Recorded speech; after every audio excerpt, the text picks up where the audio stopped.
Bonjour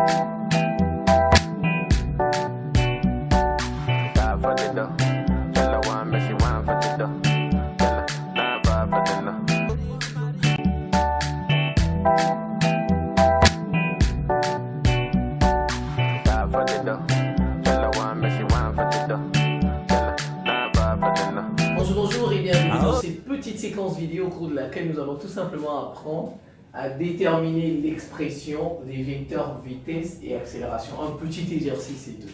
Déterminer l'expression des vecteurs vitesse et accélération, c'est tout. Voilà, on nous donne le vecteur position d'un mobile M. Voilà, le vecteur position d'un mobile M et nous sommes dans le repère O, I, J. Ou si vous voulez, O, U, V. Alors, on nous dit OM, le vecteur position, c'est 5t carré de I plus 2t de J. On nous demande de chercher V et A, c'est tout. V, c'est la dérivée du vecteur position par rapport au temps. C'est tout. On dit la dérivée temporelle du vecteur position. C'est tout. Je dérive. Ça fait 2 fois 5t2 moins 1.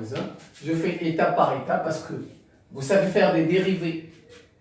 Plus de la dérivée de 2x. Regardez, c'est ça. C'est comme si vous aviez ax carré. Donc ça fait 2 fois a x 2 moins 1. C'est tout, c'est comme ça. Ax carré, sa dérivée c'est 2 fois a x 2 moins 1. 2 moins 1, c'est tout, c'est pareil. Plus la dérivée de 2x, c'est 2. Donc la dérivée de 2t, c'est 2, plus 2. Alors v est égal 10 t ti, j'ai oublié i, plus 2j. 10 ti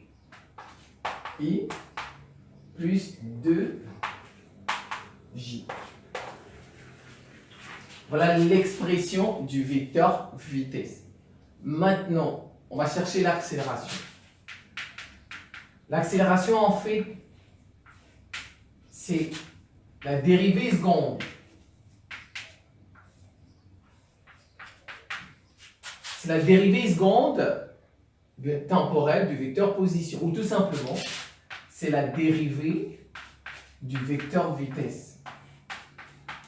C'est tout. Donc ça, on dérive avec le vecteur vitesse. Mais le vecteur vitesse, comment on a fait pour l'avoir? On a dérivé le vecteur position. C'est pourquoi on dit l'accélération, c'est la dérivée seconde, la dérivée temporelle seconde du vecteur position. On dit la dérivée temporelle seconde du vecteur position. Le 2, il est sur D et le 2, il est sur T. Voilà, ou bien ça, c'est tout. Donc je vais prendre ça, je dérive.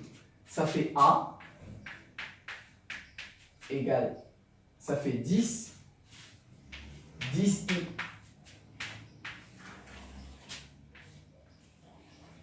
Voilà, c'est tout. Voilà les expressions des vecteurs vitesse et des vecteurs position.